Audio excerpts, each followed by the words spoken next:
Okay guys, make sure to like, comment, and subscribe. Now, fasten your seatbelts. Here we go. All right guys, I'm back. It's Saturday, February the 29th, and it is 9:52 p.m. Eastern Time. Well, I'm glad to be here with you guys, and you can't stop me from being glad to be here. So let's get into the news. That's what we're going to get into next. And I do have a few people to thank, but first I want to just let you know that I know that I look like I've been crying. My eyes are all swollen, but I'll tell you what happened. I can't see anything without my glasses on, but I have perfect vision, 20/20 vision for far away. So I don't need them for walking around and driving and things like that. But if I'm doing anything up close, my eyes are really bad. So I walked into the bathroom. I didn't have my glasses on, and I use this spray oil for my hair. And so I grabbed it, and I thought, because otherwise it just gets dry and frizzy. So I sprayed this oil on my hair, except I didn't have my glasses on, so I couldn't tell where the little nozzle was, and I sprayed it in my eyes. So that is what happened. I have not been crying, although I do cry from time to time, but I'm just not a crier. Anyway, let's get started here, shall we? And we're going to cover the news tonight. Tomorrow, I'm probably going to do another update on the coronavirus. I've been looking at that all day today, and you know, I do want to stay on top of that. I know everybody is trying to say different things, that, you know, it's just a hoax and all this. President Trump did not say it was a hoax, and he actually corrected that in today's press briefing. So yeah, it's not a hoax, definitely not a hoax. And I think that it is something that we need to be cautious and prepared for. So anyway, but tonight we're going to get into the news. So let's start. I do have some people to thank, and we have the following people to thank via coffee. Linda Joy, that's a great name, Linda Joy. Wendy S. Geezerman, now he's been a long time member. Tropical Glamour Girl, that's what I'd love to be, as a tropical glamour girl, but I'd have to get a little bit of glamour before I could be a tropical glamour girl, and I'd have to move where it's much warmer than it is here. Anon and Matt in Jacksonville. So thank you guys so much, and picked up some new Patreon members. Millie M, Crazy Cat Lady. Now I don't know who you are, Crazy Cat Lady, but I bet you we'd be friends. And Linda Freer. So thank you guys so much. You guys are the bomb-diggiest of the bomb-diggiest, and I appreciate it so much. It helps this channel do what it does. So we do not have any advertising on this site because we are demonetized because of the message. So anyway, we've been doing just fine without it. All right, so let's get to the news here. Now, this by Donald J. Trump, our president. Federal court deals major blow to sanctuary cities. In other words, there will be no more federal tax dollars to states and cities that will not cooperate with federal law enforcement, ICE. This is big news. Funds will be cut off immediately. Make America great again. That is wonderful news. Very, very good news. And I don't think there is anybody else that has the cojones to actually do that except for Trump. I don't think there would be any president, male or female, that could actually do that except for Trump. He certainly does not lack courage or stamina or anything else. And tonight he did something that was so hilarious, and I think I have the video a bit later. So he really is hysterical. Anyway, let's go on now, and let's look at this, shall we? Of course we shall. All right. Now, breaking news. Now, this is a bit old, so I'm not sure. Hang on here.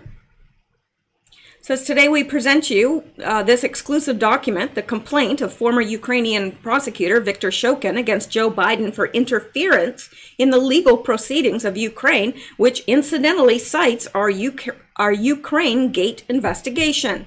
So this is from the National Bureau of Investigation to the interim director of the National Bureau of Investigation. And now this is on the Ukraine side, not from our government. And it's from Shokin Victor, Lawyers Cabinet, Lishenko, Doroshenko, and Associates.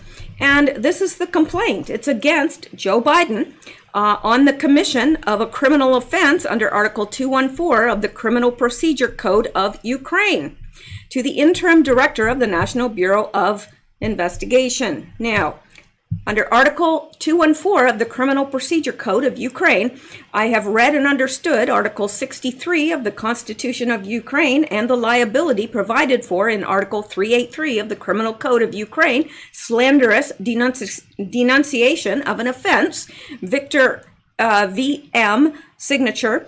During the period 2014 to 2016, the Prosecutor General's Office of Ukraine was conducting a preliminary investigation into a series of serious crimes committed by the former Minister of Ecology of Ukraine, Mykola Zlochevsky, and by the managers of the company Burisma Holding Limited, Cyprus, the board of directors of which included, among others, Hunter Biden, son of Joseph Biden, then Vice President of the United States of America.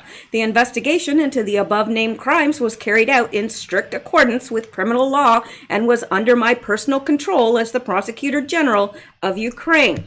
Owing to my firm position on the above-mentioned cases regarding their prompt and objective investigation, which should have resulted in the arrest and the indictment of guilty parties, Joseph Biden developed a firmly hostile attitude towards me, which led him to express in private conversations with senior Ukrainian officials, as well as in public speeches, a categorical request for my immediate dismissal from the post of Attorney General of Ukraine in exchange for the sum of US $1 billion as a financial guarantee from the United States for the benefit of Ukraine. So this was, now, Trump did not do a quid pro quo, but Joe Biden most certainly did.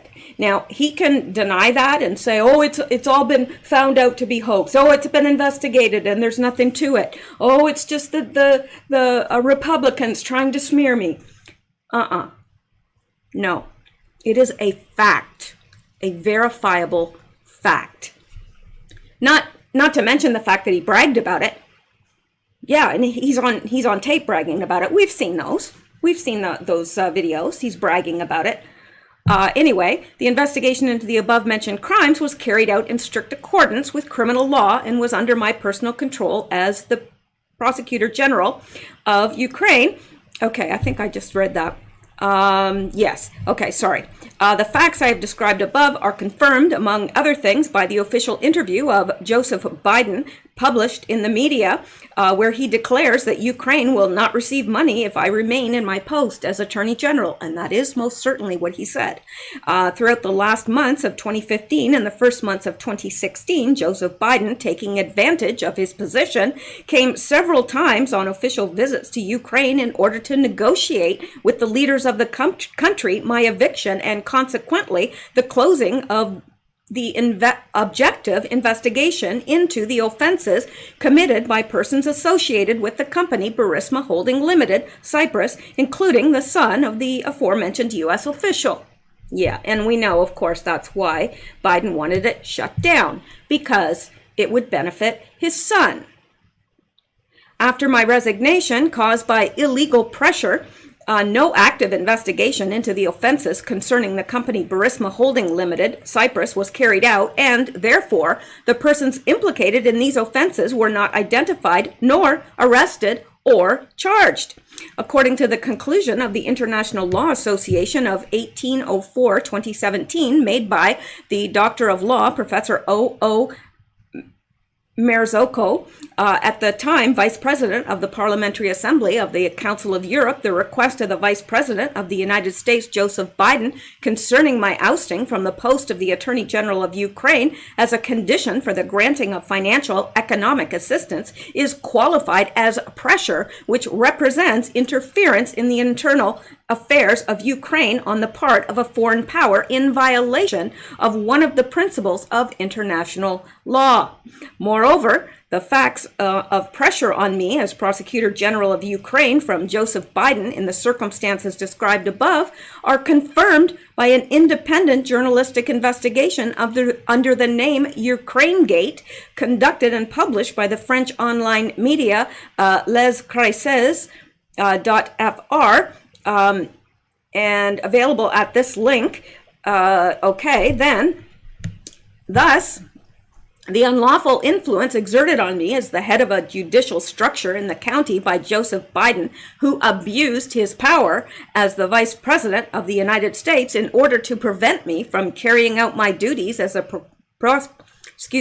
Prosecutor General of Ukraine, thus preventing me from solving serious crimes and arresting the persons who committed those crimes, has the characteristics of the crime stipulated in Article 343, Part 2 of the Criminal Code of Ukraine. In accordance with Article 214, Part 1 of the Criminal Code of Ukraine, the investigator is obliged without delay, but not later than 24 hours from the moment of filing complaint, reporting a crime, or from the independent discovery of facts testifying to a crime, to bring the information to the Unified Registry of Preliminary Investigations and open the investigation. I also inform that the agreement on legal assistance number 00299 was signed on 12/10/2019 between me and the law firm Lashenko, Doroshenko and Associates, which will represent me among others in this case. The mandate provided for in Article 50 of the Criminal Code of Ukraine on behalf of my representatives, lawyers Teleshetsky, Alexander Yovanovich, and Lashenko Alexander Viktorovich, is attached to this complaint. Sorry, I'm doing the best I can with the names. On the basis of all the above and pursuant to Articles 55, 56, 214 of the Criminal Code of Ukraine, I request to submit to the Unified Registry of Preliminary Investigations the information on the fact that the citizen of the United States of America, Joseph Biden, has committed on the territory of Ukraine and beyond its borders a crime against me, including interference in carrying out the duties of a representative of a judicial structure which falls within the scope of Article 343, Part 2 of the Criminal Code of Ukraine. To immediately open the preliminary investigation and give written orders to the investigators of the National Bureau of Investigation. To be associated, I, VM Shokin, with the criminal investigation as a victim, to be delivered a memento on the rights and duties of a victim and to be questioned as a victim. Appendices. Mandate for providing legal assistance. Okay, I don't think we need to read that. And then we have his signature here. So, and this is the actual complaint. Of course, it's written in, what language does the Ukraine? Is it Ukrainian? That's awful. I should know that. I'm embarrassed to even ask that. But anyway, it's not written in English. So we can't read that, but it has been interpreted for us. And Article 343 of the Criminal Code of Ukraine, and this is any influence on a law enforcement officer for the purpose of interfering with his official duty or obtaining any unlawful decisions. That's exactly what Biden did, shall be punishable by a fine of 50 to 200 tax-free minimum incomes, or correctional labor for a term of up to 2 years, or arrest for a term up to 6 months. The same actions that precluded the prevention of a criminal offense or apprehension of an offender or were committed by an official through abuse of office shall be punishable by the deprivation of the right to occupy certain positions or engage in certain activities for a term of up to 5 years, or arrest, term of 6 months, or imprisonment for a term of 4 years. So I don't know what all, he's going to be held liable for, but I really hope he is. And I don't know if Ukraine has any jurisdiction over Joe Biden or not, but I know that Ukraine and the United States have signed an agreement between the two countries that they will participate if the United States person is involved in something in Ukraine. They give Ukraine permission, and vice versa. They cooperate during these sorts of investigations. So, I mean, if it was a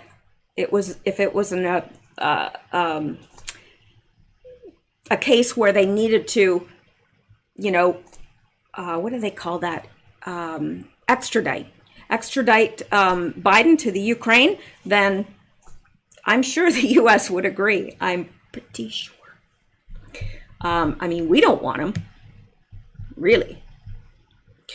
And so, and it goes on and on here, but this is very good information, and you're very unlikely to hear about that in the mainstream media in America, because, you know, they love them some Joe Biden now. They'd rather have Joe Biden than President Trump. They'd rather have Bernie than Trump. Both of those, to me, are mind-boggling. How anyone could even view either of them as competent is beyond me. But I don't think they care about being competent as long as they'll be a puppet for the New World Order. They don't care. They don't care how incompetent the person is, because they're just a suit. They're a shell. And somebody else has their hand up them, making their mouth speak. And Joe Biden would be perfect for that. And so would, Bernie. So there you go. All right. Well, let's go on, shall we? All right. This is interesting. I don't care what anybody says. I'm going to have me a little bit of coffee.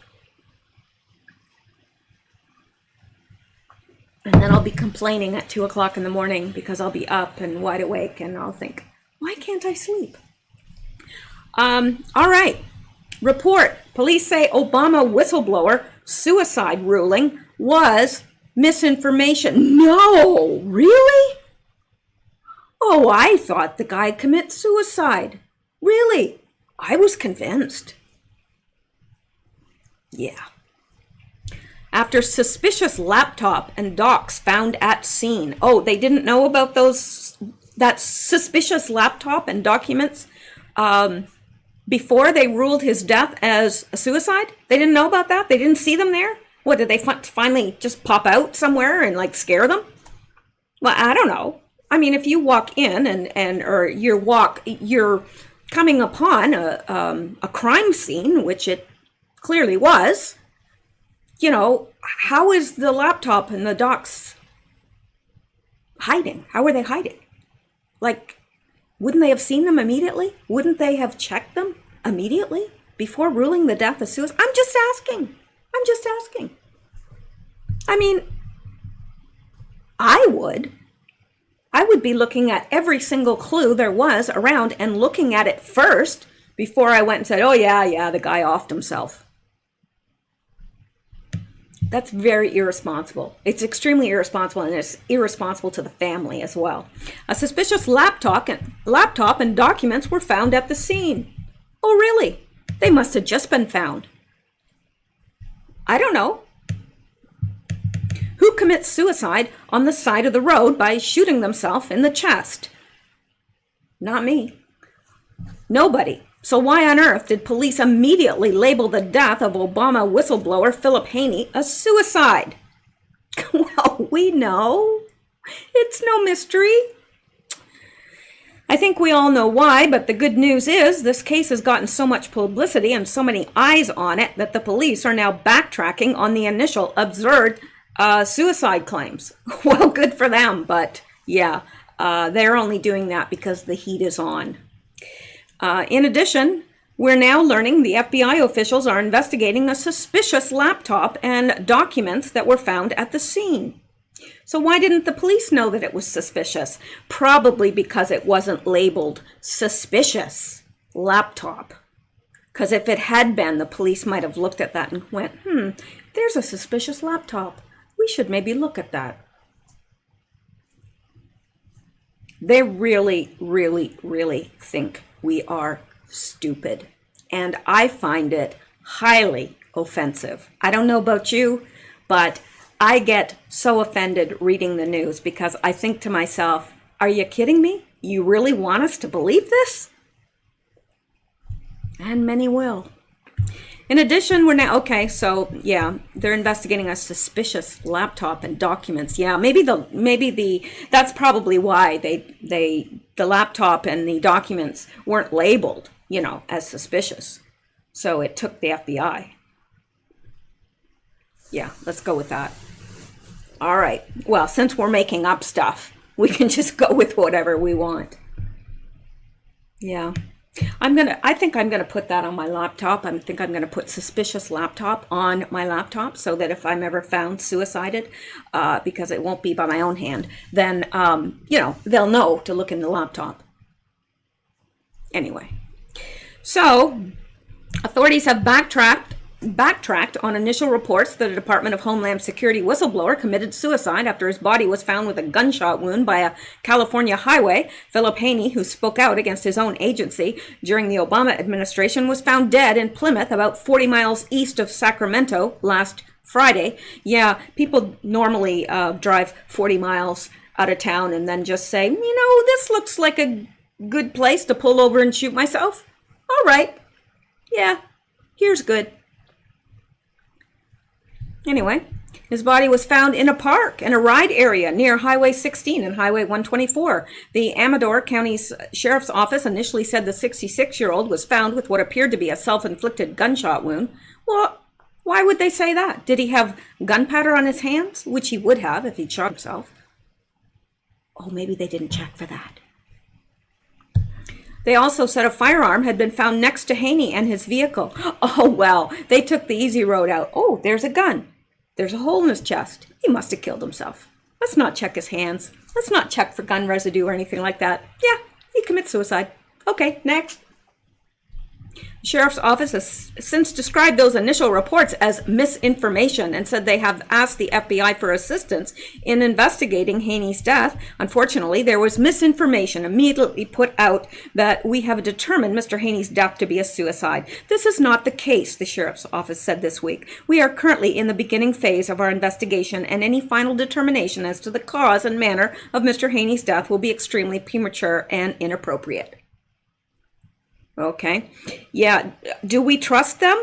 Do we trust these same people to be investigating this? Well, I'm glad the FBI is assisting. Really.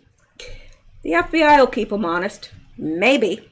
Depends on if the FBI is clean now, and none of us know that.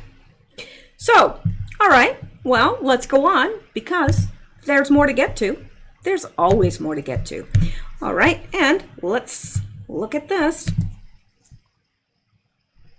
All right, ex-federal employee says she got leaks from resistance movement in government. Well, this is old, and I do not know how this is even in there. So I apologize. I don't know. Sometimes you'll be looking at an article within the context of another article, which is recent, and you link to that, and yeah, it's old. It's old, man. It's wizened up. It's losing its teeth. All right. Let's go on.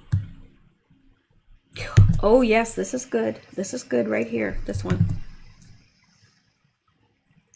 Let's look at this. Debate debacle. Dems remove sole U.S. flag on stage during Las Vegas Democrat disaster.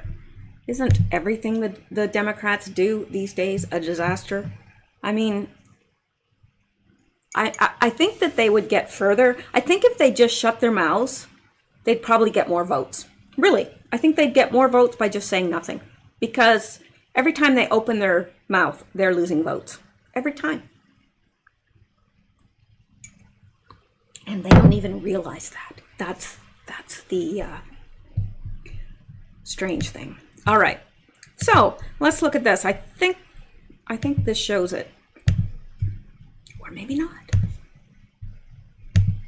Well, That's not even going to let me click on it. So let's look at this. Moderators from MSNBC and the Democratic Party came under fire on social media this week after footage emerged showing the removal of the sole American flag on stage ahead of Wednesday's debate in Las Vegas. Watch, a guy removed the only American flag on the Democratic debate stage. They don't hide their hatred for America and Americans anymore. Disgusting, posted Red Nation Rising on Twitter. And they said, watch, a guy removed the only American flag. So I think this may let us, there we go. For her campaign, and no better lifeline than to have the billionaire, the bigger for her campaign. Yeah, that's what he's doing. Than to have the billionaire, the bigger wow. For her campaign, and no better lifeline than to have the billionaire. Isn't that interesting? I don't know how they justify that. I really don't. Why would anybody want to remove the flag of the United States of America? I don't know. I don't get it. Well, I do get it. I do get it. Now, people often write, things like, how can you not get it? Are you that naive? Yeah, I do get it. I do get it. But I don't get it because I don't know how.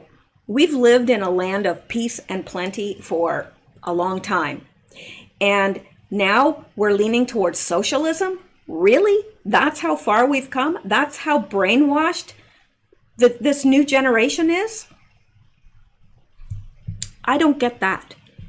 Except that I know that they have had this, they've been brainwashed into it by, institutions of higher learning and everything else. I'm glad that most of my degrees were done as an adult. My first degree was not, I was an adult, but not, when you do them later in life, you seem to be immune to all that stuff more so because you realize, yeah, okay, I'll do the work, I'll do what I have to do, but, I don't listen to, all that because you realize what it is. Anyway, let's go back and look at something else. This will make you happy. Sure it will. Sorry. All right. Now, billionaire Paul Singer seeks to kick out Twitter CEO Jack Dorsey. Oh, that would make me happy. There is so much censorship on Twitter. It's unbelievable. And if you're not on Twitter, then you don't realize the extent to which we are now being censored. Really. Some will say it's long overdue. We would agree. According to Bloomberg, billionaire Paul Singer's activist hedge fund, Elliott Management, has taken a sizable stake in Twitter and plans to push for changes at the social media company, including replacing Chief Executive Officer Jack Dorsey. As part of its activist campaign, Elliott has nominated 4 directors to Twitter's board, and while there are only 3 seats becoming available at this year's annual meeting, Elliott wants to ensure that it nominated enough directors to fill all 3 seats or any other vacancies that may arise. Initially, Elliott reportedly approached Twitter about its concerns privately and has had constructive discussions with it since then, although the hostile turn of events suggests that discussions were not all that constructive. Elliott's push to revamp Twitter comes at a pivotal time, just as Twitter cracks down on alternative voices, silencing and suspending anyone who disagrees with the company's ultra-liberal virtue-signaling ethos without as much as a second thought. As an example of Twitter's unprecedented anti-conservative bias, we can point to the recent tweet of the company's Associate General Counsel, Jeff Rich, who, in direct breach of his own company's terms of service, recently urged his followers to cull Trump from the herd in what appears to have been a clear appeal to assassinate a sitting U.S. president. Hope that he got a nice little visit from the Secret Service. A not too friendly visit, if you know what I mean. And this is Jeff Risch. Yes, again, this is excise the Trump cancer, then deliberate, then deliberate over policy differences. He is the single most destructive force against our system of government, way of life, and American values ever. He must be culled from the herd ASAP. Can you believe that? Well, believe it. And that was in response to Devin Nunes Cow. I don't think this is Devin Nunes. I'd like to avoid another 4 years of Trump, for starters. It has nothing to do with Devin Nunes. We have 276 days. We need to get people registered. Choose 2 candidates who can beat Trump and then get them elected on November 3rd. Come Thanksgiving, we can fight with each other, not now. Isn't that interesting? I thought so. We wonder what, if not that, is ground. We wonder what, if not that, is grounds for Twitter to conclude that someone is violating its rules against abuse and harassment.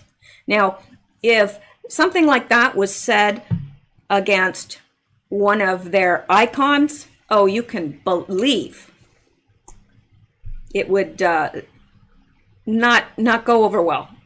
Not only has Twitter taken to silencing voices that its own employees disagree with, while falling prey to foreign powers as demonstrated by the company's Saudi Arabia infiltration, which may have culminated with the murder of Saudi dissident Jamal Khashoggi, but the company has also fallen behind on innovation, choosing to focus on its core service, while other social media competitors like Snap and Instagram develop filters and stories popular with their users. And isn't that what social media is supposed to be? Isn't it supposed to be whatever is popular with your users? It's not supposed to be, oh, well, anybody that disagrees with me, get off my platform. I mean, really. That's like that game we used to play as kids. I'm the king of the castle. And then you'd push other people off. You know, if they got close to being on top there on the hill, you'd push them off. We used to do that in snow piles all the time. I'm the king of the castle. You're the dirty rascal. That just came back to me for some reason. Weird how we remember things like that. Anyway, besides Elliott, Twitter has been the target for several activist investors over the years, as the company has only one class of stock, which means co-founder Dorsey doesn't have voting control of the company like Facebook Inc.'s Mark Zuckerberg or Snap co-founders Evan Spiegel and Bobby Murphy. Dorsey is one of the only people to serve as CEO of 2 large public companies at the same time. He also runs Square Inc. That makes him a potential target for criticism wherever Twitter stumbles. Bizarrely, the woke CEO also said he has plans to work up to 6 months a year in Africa. As Bloomberg notes, Elliott isn't the only investor to voice concerns about Dorsey and Twitter's governance. Last December, outspoken NYU marketing professor Scott Galloway penned a letter about his own concerns as an investor in the company. To be clear, my primary objective is the replacement of CEO Jack Dorsey, Galloway said in an open letter to the company's executive chairman, Omid Kordestani. However, your firm's weapon of mass entrenchment includes a staggered board that may force shareholders to seek to replace other directors, including yourself first. Twitter stock has seesawed in the past year, plunging after its Q3 earnings, which fell short of analysts' estimates. At the time, Twitter said its privacy issues involving targeting data would continue to weigh on its advertising business. The company blamed the miss on bugs in the way it targeted ads and shared personal information. The good news for Twitter shareholders, if not necessarily Jack Dorsey, is that 1, Elliott gets involved, people get fired. Most recently, the multi-billion fund went activist on Japan's SoftBank and said it planned to push for a larger share buyback and governance changes at the firm's Vision Fund, which in recent years has invested billions in virtually every disastrous venture idea it could get its hands on, most notably WeWork. Needless to say, once Jack is gone, not a single tear will be shed on this website. Not a single tear will be shed by probably any conservatives at all. I think we will all stand up and cheer and do a little happy dance. I know I will. All right. Now let's go back and see what else. Okay. All right. This I'm going to leave. It's very interesting, but I may do a video on that because it's a lot of information to go through. So I think I may do a whole video on that, but I'm going to leave it for tonight. And let's go to here because we can. All right. This is good news too. Not so good for what's her name? Omar. Oh my gosh. I'm having a brain fade right now. You know who I mean. The Somali girl. Well, she's not a girl. She's a woman. Trump announces new unit inside DOJ to strip U.S. citizenship from those who fraudulently obtained it via unlawful conduct. And doesn't that just suit her to a T? That's exactly what she did. Ilhan Omar. I just saw it down here. Of course I know that. I'm just brain fade, I guess. Maybe not enough coffee. All right. So the Trump administration is making more moves to combat illegal immigration. They just announced they are establishing a new section within the Justice Department to deal with the problem. The new section will be housed within the DOJ Office of Immigration Litigation. They will help remove citizenship from foreign-born individuals who fraudulently obtained citizenship by failing to disclose past convictions for serious crimes, including terrorism and war crimes. These crimes include terrorism and war crimes, and one wonders if this unit will go after other forms of immigration fraud, the kind Ilhan Omar has been accused of. Oh, it's not just an accusation, it's fact. From Fox News, when a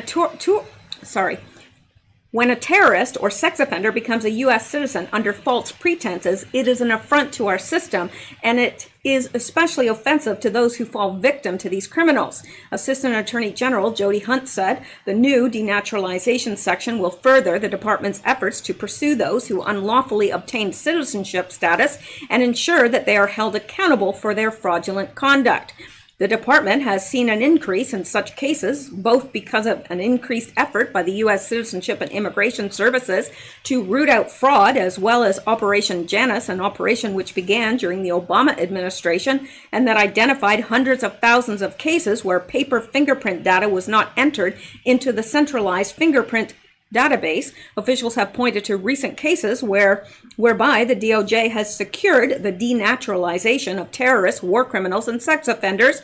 They include an individual convicted of terrorism in Egypt who admitted recruiting for Al-Qaeda in the U.S. He was denaturalized while in Egypt and had his passport taken away from him.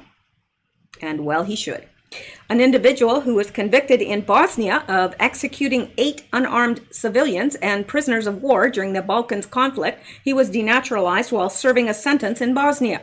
One individual who engaged in sexual misconduct with a 7-year-old family member, and another who sexually abused a minor for multiple years. I think that's good news. I don't think that, I'm an immigrant.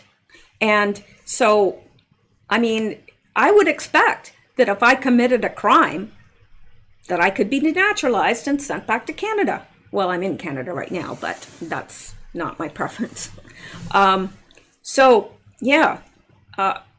think that's wonderful because, it's bad enough if a U.S. citizen commits a crime, but, if you're here and you have chosen this as your country and you're here and you are a criminal or a terrorist, I think you should go back to where you came from. Bye-bye. Don't let the door hit you on the way out. Bye-bye. And I think that, the rest of the Americans should just stand by waving. Bye-bye. Bye-bye. Really, I do. Okay, let's go on. I'm being silly. And let's go to the next. No, really. Let's. Okay. Let's look at this. Dum-dum. Okay. Yes, the U.S. and Afghanistan's Taliban sign a peace deal. Peace is #peace is the prize. Thank you, Donald Trump and Mike Pompeo. So yeah, this is good news that they have. And Trump, somebody asked today in the press conference, they said, well, when are the people coming home from Afghanistan? And Trump said, today, immediately. So I don't know. I don't know if he meant, literally, but I think he was saying like, yeah, it's going to happen as quick as it can. So that is good news. And let's go back. There's more.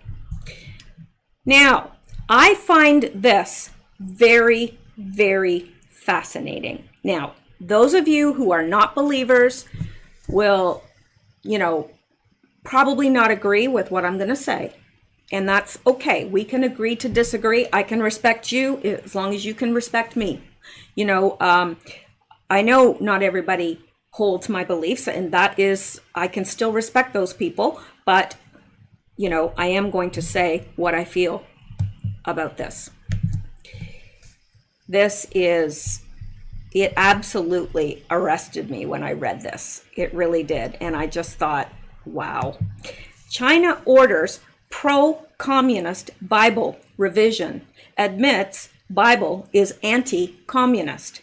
Church forced to change name to follow the party, obey the party, and be grateful to the party. They were in the midst of rewriting the Bible to suit the Communist Party, taking out all passages that would conflict with their beliefs and rewriting however they saw fit. And when were they doing that? Well, this was written December 29th, 2019, right before the virus broke out. Now, it was probably circulating a bit before that. I believe it was. But do you think that's a coincidence? Because I don't. God is not mocked. And I do not think he was pleased about that. You don't rewrite the Bible. The Communist Party of China plans to rewrite the Christian Bible, functionally destroying thousands of years of Christian faith and history. After failed attempts to force Christian churches and faithful to abide by its standards, the Chinese Communist Party leaders have determined to rewrite the Bible to better reflect their own agenda. In November, a group of 16 representatives of different religions from the Central Committee of the Communist Party of China were ordered by Wang Yang, chairman of the Chinese People's Political Consultative Conference, to address the teachings of the Bible and other religious texts and rewrite the radical portions to reflect China's national progressive stand. According to Xinhua news agency, Mr. Wang stressed that religious authorities must follow President Xi's instructions and interpret the ideologies of different religions in accordance with the core values of socialism and the requirements of the era, French newspaper Le Figaro reported. Now, if you are a believer, then you know that you don't change, you don't alter the Bible. And I don't want to get into any really religious discussions, but because I know we're not going to agree on this, but I'm saying when you take, what they're doing is they're remaking God into their own image, in their own communist socialist image. That's what they're doing. God is not mocked. I'm telling you. When I saw this, it really just gripped me in my spirit, because I thought, you know what? Now, I'm not saying that God is punishing people with this virus, but he allowed it. He allowed it. And anyway, Mr. Wang stressed that religious authorities must follow President Xi's instructions. Well, anyone that knows the Word of God knows that, yes, we are to follow those in authority over us, the government, so forth, inasmuch as it does not interfere with our religious beliefs and principles. If somebody in the government says, no, you can't worship God, well, certainly you don't follow that directive, because that would be against God's principles. But this is just unbelievable. The order to rewrite the Bible to be less radical comes shortly after an order in late September to local officials in Jian, southeastern province of Jiangxi, to demand the congregation of a Catholic church named the True and Original Source of the Universe to replace a painting of the Virgin Mary with a portrait of Xi Jinping, and to paint over the sign on the front of the church and replace the church's original name with "Follow the Party, Obey the Party, and Be Grateful to the Party."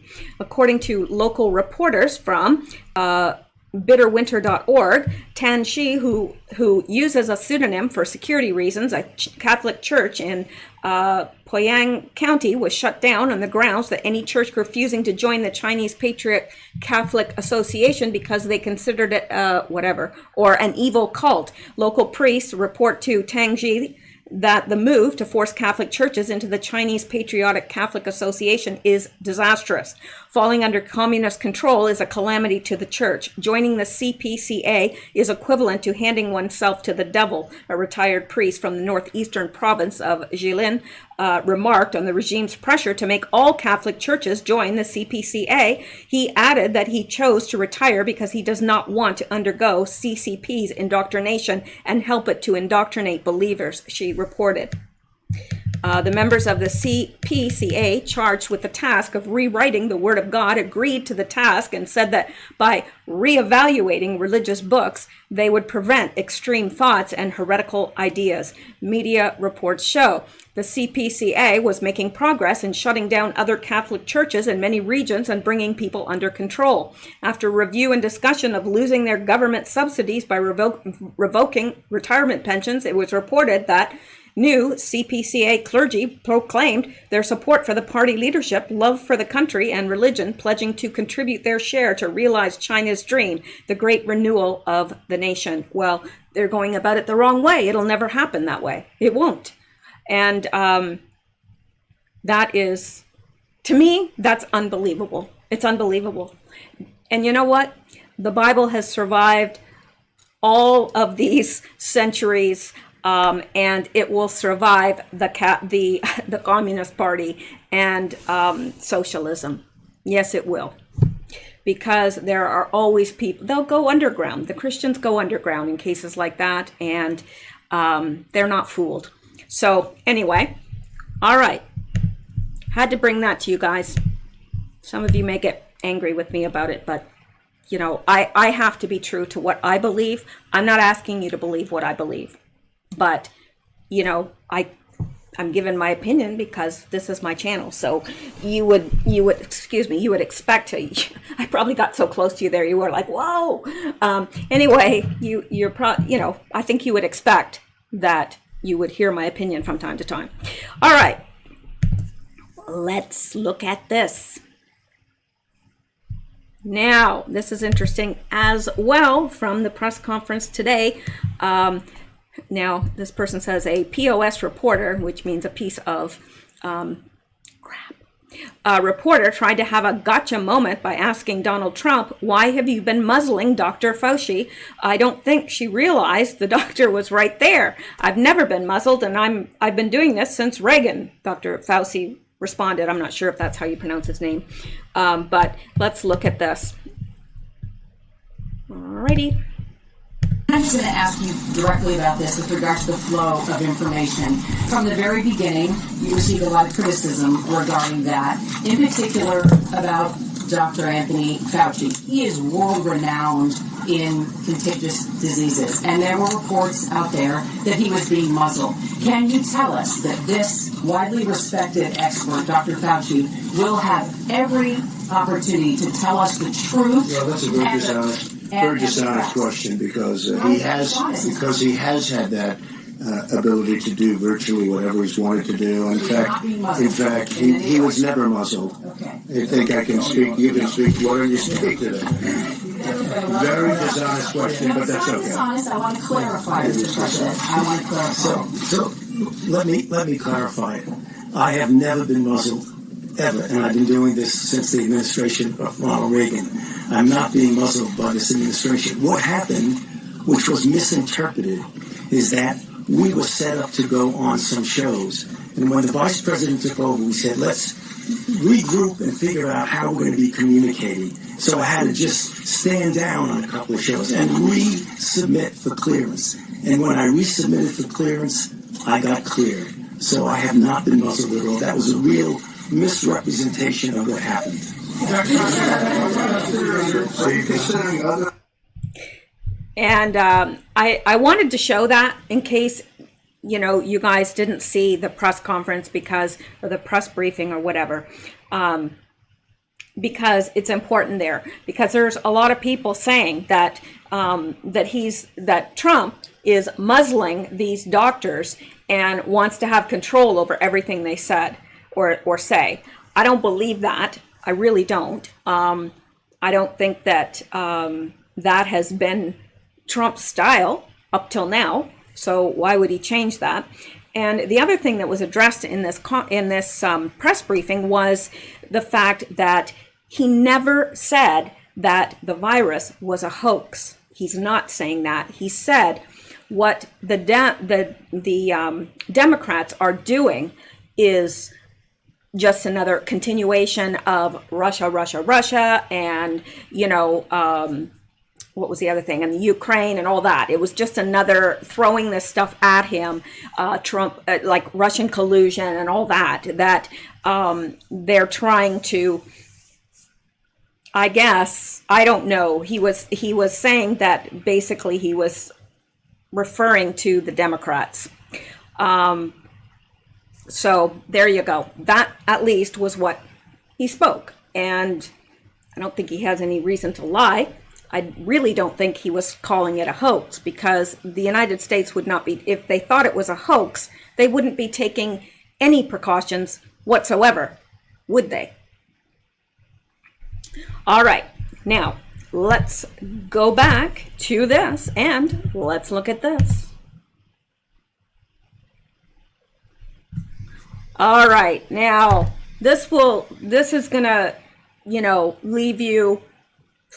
This is going to be what we end with, and this will leave you in a good mood because it's freaking hysterical as far as I'm concerned. So let's listen to this.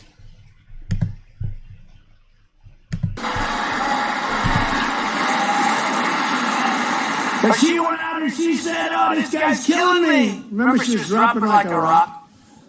But I learned something, never do it too early. A year and a half before the election, I said, what am I doing? I shouldn't say it, but that's all right. Because she had those burning embers, and then she started, but ultimately she finished. She's got some. But she was really mean to Minnie Mike, I'll tell you, the way she treated him. He didn't know what hit him. He's going, oh, get me off of this stage. Get me off! Get me off of this stage!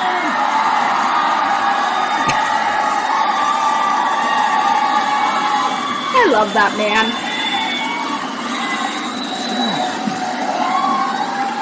Now I don't care who you are. That's funny. That's funny. And look at the crowd. They love it.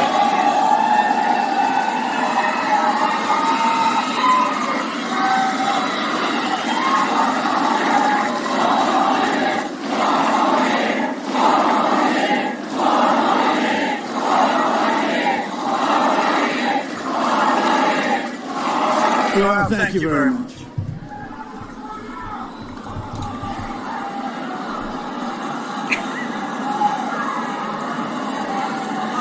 The man's hysterical.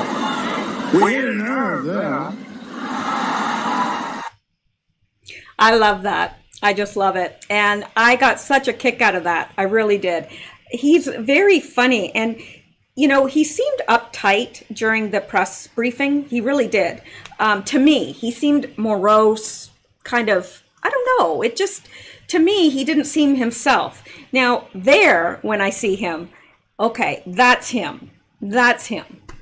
Absolutely. Positively. That's Trump all the way. And that's why we love him. He doesn't censor his mouth. He just lets it go. And I appreciate that. Because you know what? I bet nobody has to wonder where they stand with him. I bet you he tells them. Really. And that is refreshingly honest. I love it. I love people like that. I really do. Even if they hate me, I'd rather somebody just say it to my face than be passively aggressively like biting on my hinder parts, you know. So yeah, I think he's great.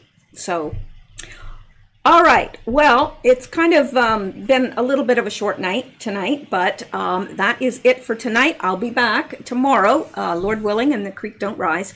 Now, I did miss last night. I was in a lot of pain with my back. I've got another appointment on Monday, so I'm hoping it'll fix me up again. But anyway, I endured tonight, and I will attempt to endure tomorrow as well. So I will bring you.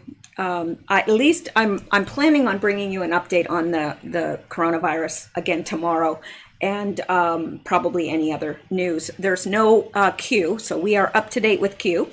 And all right, so thank you guys so much for listening. I really appreciate you guys. I know I say it all the time, but I really mean it, and it's hard to convey that because it sounds so fake, but I really mean that in my heart. There's so many times when I'm really down and discouraged, and I'll start looking at my comments and I'll start to laugh, and I see the way everybody interacts and it really picks me up. So we've got a really good group here, and I don't take that for granted.